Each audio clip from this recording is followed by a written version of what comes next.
Sebagai manusia, otak kita dirancang untuk menyukai hal-hal yang sederhana.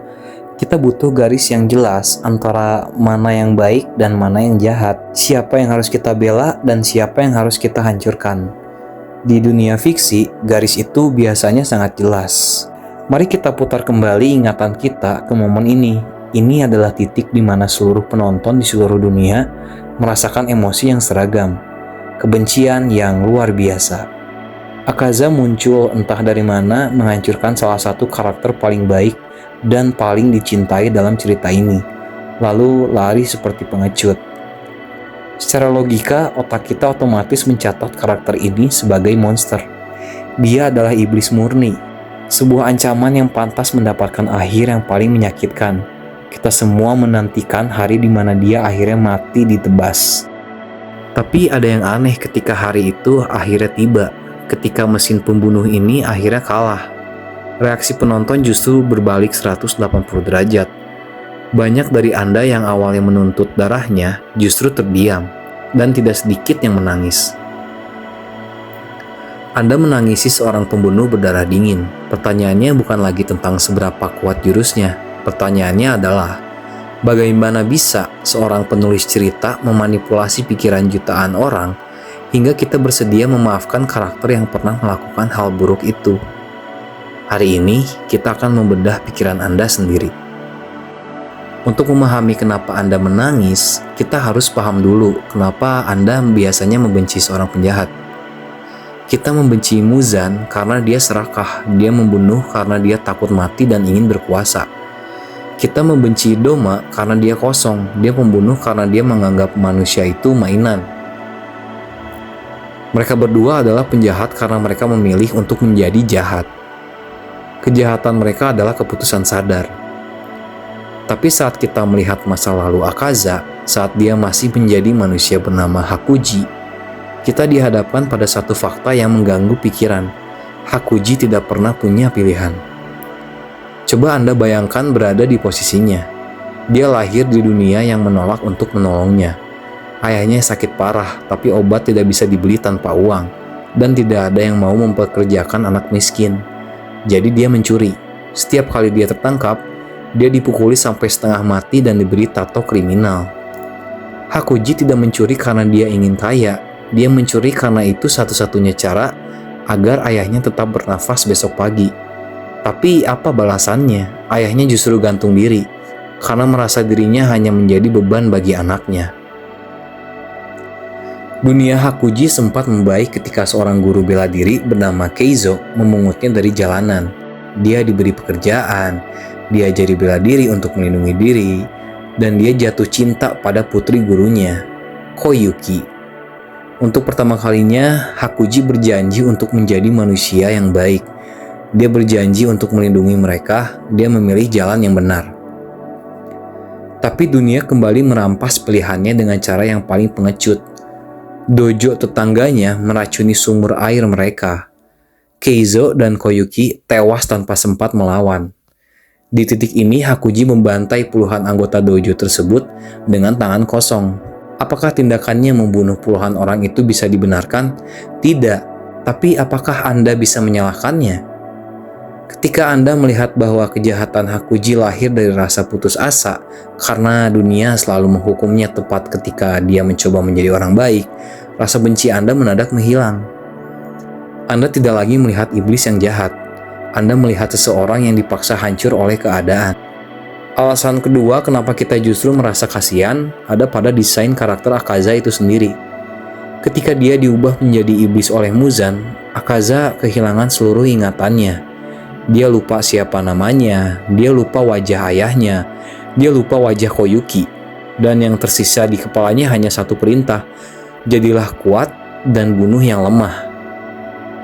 Tapi tubuh dan alam bawah sadarnya menolak untuk melupakan rasa sakitnya. Coba Anda perhatikan baik-baik setiap detail dari cara bertarung Akaza. Setiap kali dia mulai bertarung, dia mengeluarkan pola kompas berbentuk kepingan salju. Itu adalah replika persis dari jepit rambut yang dipakai Koyuki, wanita yang gagal dia lindungi. Nama-nama jurus serangannya, efek ledakannya, semuanya terinspirasi dari kembang api. kembang api yang sama yang dulu dia janjikan akan dia tonton bersama Koyuki setiap tahun. Namun janji itu tidak pernah terwujud. Dan yang paling menyedihkan, selama ratusan tahun menjadi iblis, Akaza tidak pernah sekalipun memakan perempuan. Dia bahkan tidak tahu kenapa dia tidak mau memakan perempuan. Dia hanya merasa mual. Ini bukan sekedar elemen visual yang keren dari pembuat cerita. Ini adalah gambaran tragis dari seseorang yang terjebak di masa lalu. Akaza menghabiskan ratusan tahun mencari kekuatan absolut. Dia membenci orang lemah, tapi sebenarnya orang lemah yang paling dia benci adalah dirinya sendiri. Masa lalunya yang gagal melindungi ayahnya, gagal melindungi gurunya, dan gagal melindungi istrinya. Saat penonton menyadari hal ini, setiap pukulan Akaza tidak lagi terlihat menakutkan. Setiap pukulannya adalah jeritan minta tolong dari seorang anak laki-laki yang terjebak di tubuh monster.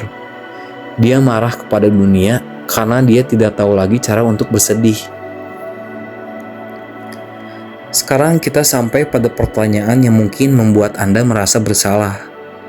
Apakah dengan menangisi Akaza berarti kita membenarkan apa yang dia lakukan pada Rengoku? Apakah kita mengkhianati pahlawan kita sendiri? Jawabannya adalah tidak, dan disinilah letak kejeniusan ceritanya. Dalam psikologi, ada konsep tentang kemampuan otak kita untuk memisahkan perbuatan dari pelakunya. Kita tidak pernah memaafkan perbuatan Akaza. Kematian Rengoku akan selalu menjadi tragedi. Pembantaian yang dilakukan Akaza selama berabad-abad tetaplah sebuah dosa besar. Penulis cerita tidak pernah meminta Anda untuk menganggap Akaza sang iblis itu pahlawan.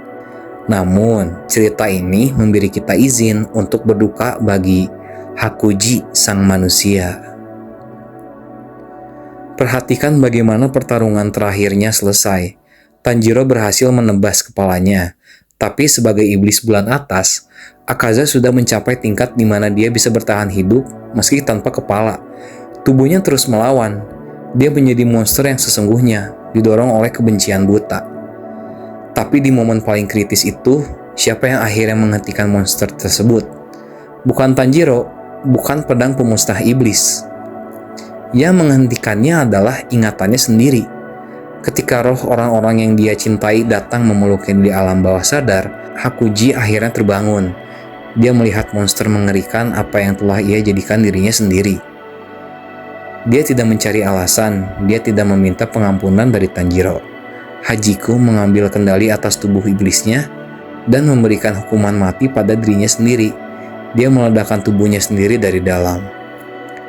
Anda menangis di momen ini karena Anda melihat keadilan yang ironis. Hukuman akhirnya ditegakkan, tapi ditegakkan oleh orang itu sendiri, demi orang-orang yang dia cintai. Di dunia nyata, sangat mudah untuk membenci penjahat. Kita hidup dengan aturan yang jelas untuk menjaga masyarakat tetap aman. Tapi saat kita membaca cerita fiksi yang luar biasa, tembok aturan itu dirobohkan. Kita diajak masuk ke dalam ruang gelap, di mana batas antara orang baik dan orang jahat itu sangat tipis. Kita menangisi Akaza bukan karena kita setuju dengan kejahatannya. Kita menangisi karena kita berkaca pada diri kita sendiri. Cerita Hakuji menyentuh satu kekuatan terdalam yang diam-diam dimiliki oleh setiap manusia yang memiliki hati nurani. Ketakutan itu adalah jika suatu saat nanti dunia merampas semua yang Anda cintai, jika Anda terus-menerus disakiti saat Anda mencoba melakukan hal yang benar, dan jika dunia tidak menyisakan ruang sedikit pun untuk keadilan, seberapa yakin Anda bahwa Anda tidak akan berubah menjadi monster yang sama? Kita semua ingin menjadi seperti Rengoku yang tetap teguh memegang kebaikan meski menderita. Tapi jauh di dalam hati, kita tahu betapa rapuhnya diri kita. Anda tidak sedang menangisi seekor iblis bernama Akaza. Anda sedang menangisi betapa menyakitkannya menjadi seorang manusia. Video selesai.